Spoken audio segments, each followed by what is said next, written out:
Welcome to our weekly Sit Down Sunday Q&A where we answer questions from you. This week we're all talking about when is it okay to get pregnant after a C-section, and then also everyone's favorite topic, baby poop. If this is your first time meeting us, I'm Sarah. I am a board-certified OBGYN, mom to one little toddler with another one on the way here, pregnancy number 2. Yep, and I'm Kurt. I'm a board-certified pediatrician, dad, and we are the Doctors Bjorkman.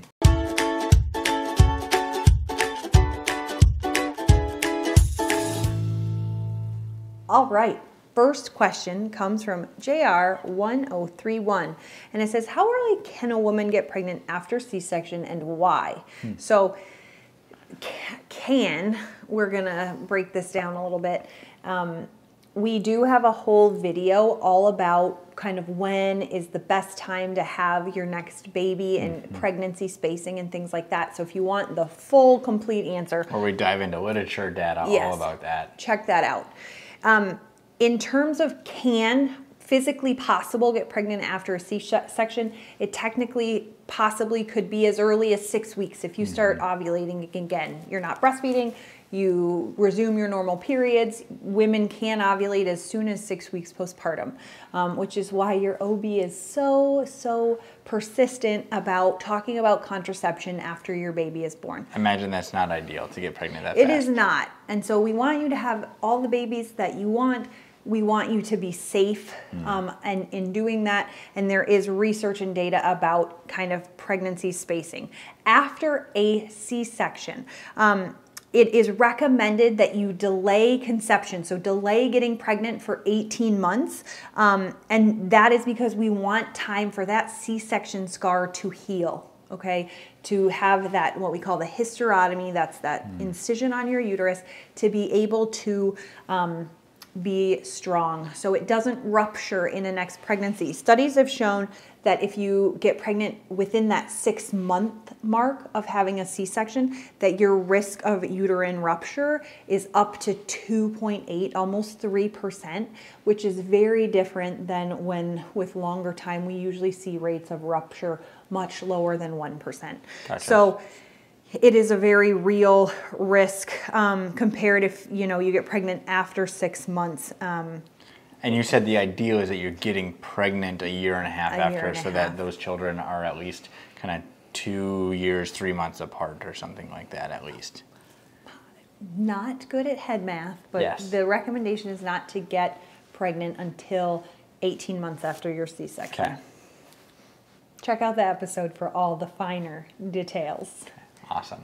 Okay, so last question, a couple of them that came through all about baby poop, so we'll get to that. So the first comes from Sean Wright. He says, tips on constipation. Our 3.5-week-old seems to have lots of gas and trouble getting it out. Gets really red in the face like he's trying to push. This is incredibly common. Babies are figuring out their bodies. Pushing out a fart or pooping are all like new things to them. And sometimes they can get really gassy as they're learning things.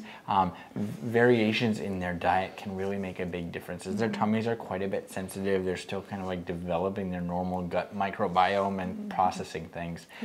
Which then I'm gonna keep answering this in a little bit. The other question was from Jana Gossich. Sure, good try. Okay, sorry. Baby poop. I switched my baby to formula only 2 weeks ago, and 1 week ago I changed brands. Her poop is now thick like clay. Normal? Allergy to formula? Also a good question. Big thing, so kind of going to the answer that I just had. So your baby's gut is pretty sensitive to changes in foods, and so we'll see this all the time, whereas you change from one formula to another, or sometimes if mom is exclusively breastfeeding, if there's a big change in her diet, you may notice that difference in the baby's poop. So then your question is, what is normal baby poop? And I can tell you all throughout residency, I was like, I feel like the question my friends have had throughout training is like, look at this picture, is this normal poop like across the cafeteria? Kurt, look at this poop in his diaper. Many texts, pictures of baby poop. Is this normal? So big things, greens, browns, all normal. Things that aren't normal, whites, blacks, or reds. Okay, oranges are okay usually, but like if it looks like there's bright red blood in the poop, if it's really dark tar melena, or if it's white, the term for that is acolic. These would be abnormal things that you should tell your pediatrician about. Got it. Other than that, as long as it's some greenish, brownish, yellowish color. Yellow is very common. Yep, like yellow, especially breastfeeding right out the bat. like It's going to be quite yellow, kind of looks like it's got mustard seeds in. It's the Little classic breastfed baby, right? But it doesn't, breastfed baby poop just does not smell. Doesn't smell. It was really kind of surprising. That is, yeah, We missed side that. note. But all of these poop colors are very normal. Different consistencies are very normal. When it comes to your baby pushing and straining, they're figuring it out. As long as the poop is soft, if it's really kind of firm, hard balls, like that is a sign of true constipation that you might need to think about changing diets or making sure they're getting enough fluid in their diet so that their poop isn't so dried out and hard, because that can lead to fissures or actually like damage to the rectum, the perianal region, if there's these really hard, firm stools. But as long as it's soft, it may be a couple times a day, maybe every other day. Even some babies may poop kind of once or twice a week. Yep. As long as it's soft and it's not causing damage to their little butts, that's okay. In terms of seeing changes to like it being like clay or color with food changes, also totally normal. And so again, like many things, there's a broad spectrum of normal: yellow, green, brown. Look out for white, black, and red. If that's the case, talk to your pediatrician.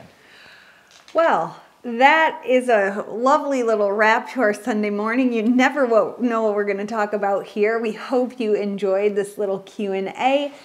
We will have more question kind of threads up on our community page. If you have a question that you would like us to answer, please leave one there. Otherwise, we will see you next week. Bye, guys. Bye. We're doctors. But not your doctors. Anything we've said in this video is for education or entertainment purposes only. It is not medical advice. Any specific medical questions you have should be directed to your provider.